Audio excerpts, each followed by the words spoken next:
Welcome back, and thank you so much for staying with us. Now, a healthy dessert can arguably lead to better dietary adherence. Well, in this week's edition of the Business Review, we take a look at one organic pastry store that is offering just that and baking its way through the pandemic. Here's Cody and Barrett. Forget love. I'd rather fall in chocolate. That's how Leisha Lynn Cook came up with the name for her pastry store, Fall in Chocolate. Her interest in baking started as a child, pushing her to pursue her studies in culinary arts. She gained years of experience working in the hospitality sector and made cakes for family and friends. In 2010, she decided to make the business formal, working from home, doing deliveries, all while juggling a full-time job. In August 2020, in the midst of the pandemic, she took a leap of faith and left her full-time job. Using her savings, she opened her first store. I always wanted to leave because I was teaching. I always wanted to leave and focus. I knew that my business, if it were to grow, needed full-time focus and energy.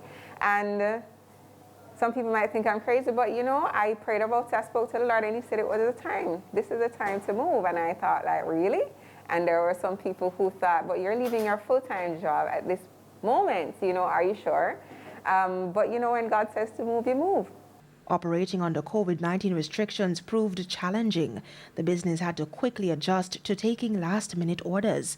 The pandemic aside, she recalled a brief moment when a decline in cocoa production also threatened her business. But we did have a problem where our cocoa plants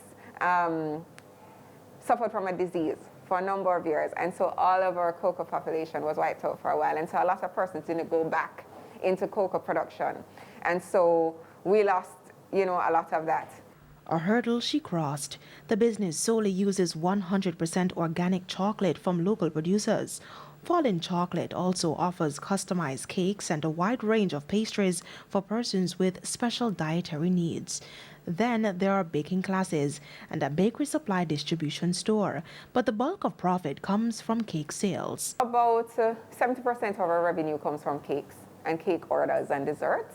The store is probably another 25%, and then we also sell other things like eggs and honey, you know, and small supplies and stuff like that. And although the baking industry is competitive, she believes there's a slice of the pie for everyone.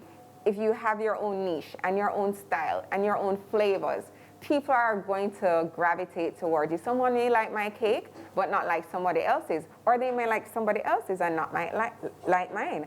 And so that is okay. I think there is enough spread for all of us to do well, but you just have to focus on what, you know, makes you you or makes your business unique. Looking to the future, she's hoping to expand the business to include areas for seating and entertainment and facilitate a larger class size. Cody and Barrett, TVJ News.